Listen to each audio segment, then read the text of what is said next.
Ketika itu baru semua orang itu baru minta untuk bangkitkan untuk beramal soleh. Maka hadirin dimuliakan oleh Allah SWT, maka tidak akan bisa lagi kita bangkit dari Allah SWT, karena sudah berpindah alam, dari alam dunia pindah ke alam kubur. Sama seperti kita, ketika kita sudah pindah alam dari alam rahim, ketika pindah ke alam dunia, tidak akan bisa lagi kita masuk dalam perut ibu kita. Tidak akan bisa lagi. Maka kata Allah, mengapa sekarang, wahai hambaku, mengapa baru sekarang kau menyesal? Mengapa baru sekarang kau mau tobat kepada aku, kata Allah? Karena sudah terlambat, sudah tidak bisa lagi. Ketika gitu maka hadirin SWT, maka kita di dunia ini hadirin SWT, ini tempat kita menanam, akhirat di tempat kita menuai. Dan setelah itu hadirin SWT, setelah kita dipindah di alam keempat, akan dipindahkan lagi oleh Allah SWT ke alam yang kelima, yaitu alam akhirat. Tidak ada lagi namanya bentuk-bentuk kita. Saya orang Palembang, saya orang Jakarta, saya orang Jawa, saya orang Arab, saya orang Amerika. Tidak ada lagi bentuk negara-negara atau ras-ras hadirin SWT. Yang ada semua kita akan dikumpulkan oleh Allah SWT dalam satu tempat yang namanya padang mahsyar, dan akan Allah pisahkan menjadi dua kampung saja, kampung surga dan kampung neraka. Hadirin sekalian. Di zaman Nabi Musa alaihissalam, Musa pernah bertanya kepada Allah Subhanahu wa taala, "Ya Allah, mengapa Engkau ciptakan surga dan neraka, ya Allah?"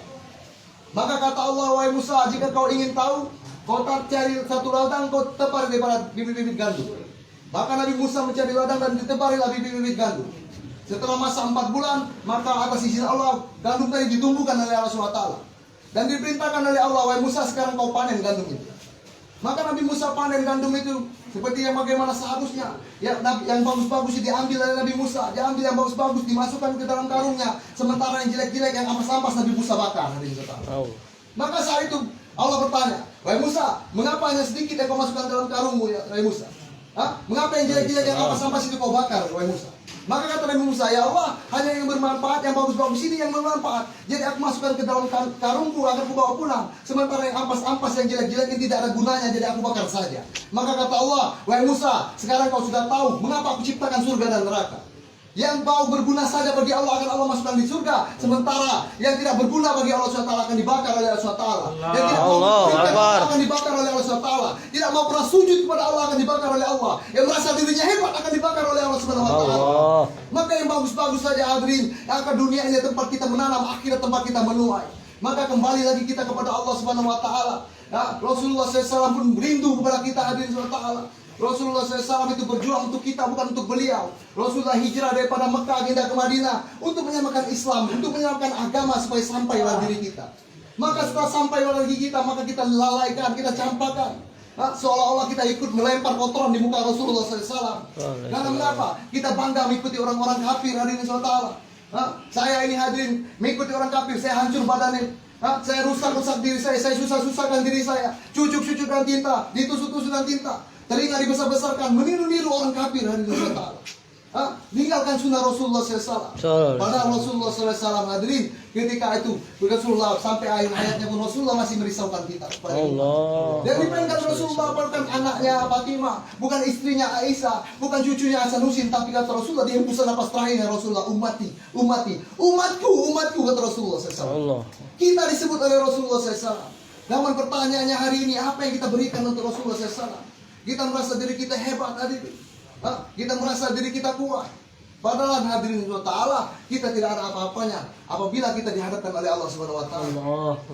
Hadirin yang dimuliakan oleh Allah Subhanahu wa taala. Sehingga kami hanya bisa menyampaikan saja hadirin. Tidak ada, kami bukan orang baik juga bukan.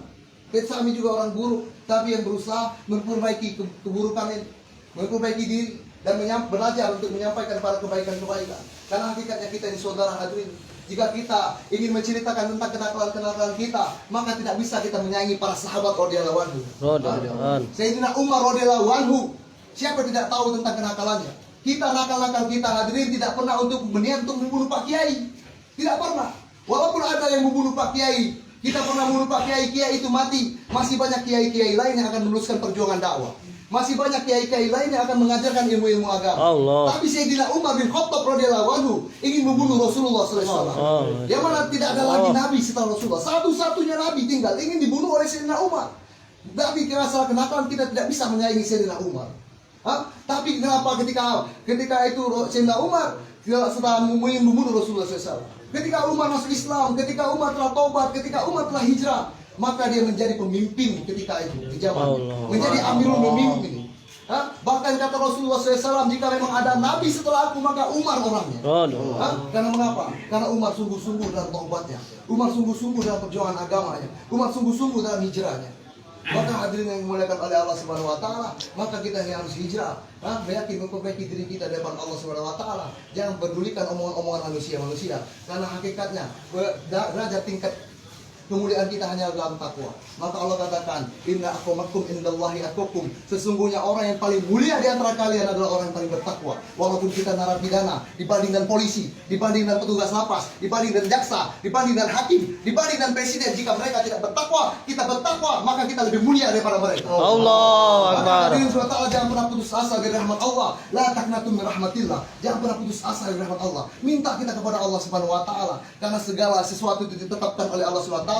Innallaha ala kulli syai'in qadir. Sesungguhnya Allah berkuasa atas segala sesuatu, hadirin. Maka kita minta kepada Allah Subhanahu wa taala, kembali menjebak Allah Subhanahu wa taala, kembali memperbaiki diri kita kepada Allah Subhanahu wa taala. Memang hari ini, hadirin, inilah kesempatan ini. Saya tidak ada niat untuk sini, tidak ada rencana-rencana. Ini hadirin, saya dari bangun tidur tadi tidak pernah terpikir akan seperti ini. Mungkin tuan-tuan juga seperti itu juga. Tidak mungkin saya akan pikir menjadi seperti ini.